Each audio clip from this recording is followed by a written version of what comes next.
উপকূলীয় এলাকার খোঁজখবর জানাতে চাই। ঘূর্ণিঝড়ের শঙ্কায় উদ্বিগ্ন বরগুনার নদী তীরবর্তী জেলে পরিবার।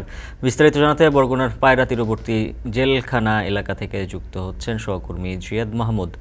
জিয়াদ, জানাবেন গভীর নিম্নচাপের প্রভাবে উপকূলের বর্তমান পরিস্থিতি কেমন দেখছেন, আর নদী তীরবর্তী যে জেলে পরিবারগুলো রয়েছে তাদের নিরাপত্তায় প্রশাসনের পক্ষ থেকে কি ধরনের পদক্ষেপ নেওয়া হয়েছে?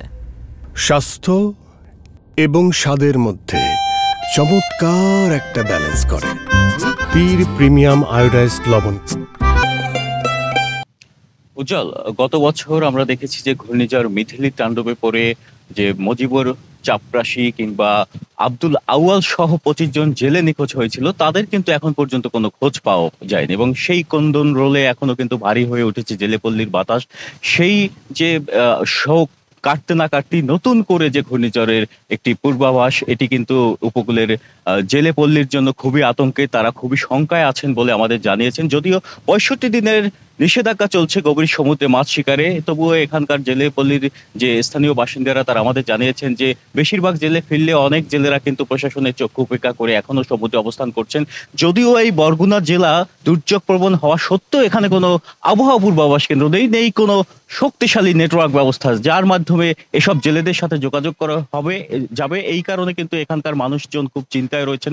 এদিকে প্রমাত্তা পায়রা বিষখালী নদীর যে ঢেউ, সেই ঢেউ কিন্তু পদ্মা মেঘনার ঢেউকেও হার মানায় এবং অতীতে এই নদীতে কিন্তু ট্রলার ডুবির ঘটনাও ঘটেছে, জেলে নিখোঁজ হওয়ার ঘটনাও ঘটেছে। এর কারণে কিন্তু শঙ্কিত এখানকার স্থানীয় বাসিন্দারা। এবং আবহাওয়ার যে বর্তমান অবস্থা আপনি দেখছেন যে প্রচুর পরিমাণে বাতাস বইছে, সেই সাথে কালো মেঘে ছেয়ে গেছে আকাশ। সকালের পর থেকেই কিন্তু এই আবহাওয়া পরিবর্তিত হতে চলেছে এবং আবহাওয়া অধিদপ্তরের তথ্য মতে গভীর নিম্নচাপটি বর্তমানে পায়রা বন্দর থেকে 565 কিলোমিটার দূরে রয়েছে এবং চট্টগ্রাম বন্দর থেকে 635 কিলোমিটার দূরে অবস্থান করছে এবং এটি আরো ঘনীভূত হয়ে ঘূর্ণিঝড়ে পরিণত হয়ে আগামীকাল কিন্তু উপকূলের উপর আঘাত হানতে পারবে। এদিকে আমরা দেখেছি যে জেলেপল্লী জেলেদেরকে এবং যে প্রান্তিক পর্যায়ে জনগোষ্ঠী রয়েছে যারা নদী ভাঙন প্রবণ এলাকায় থাকেন তাদের সচেতন করার জন্য কোস্টগার্ড মাইকিং করে সতর্কতামূলক প্রচারণা করছেন।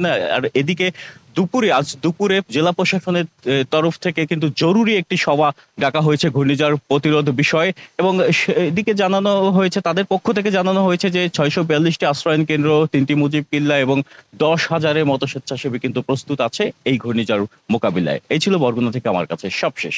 উজ্জ্বল। ঘূর্ণিঝড়ের শঙ্কায় নদী তীরবর্তী এলাকায় মানুষজন উদ্বিগ্ন উৎকণ্ঠায় রয়েছেন, সে তথ্য জানাচ্ছিলেন বরগুনা থেকে জিয়াদ মাহমুদ। এখন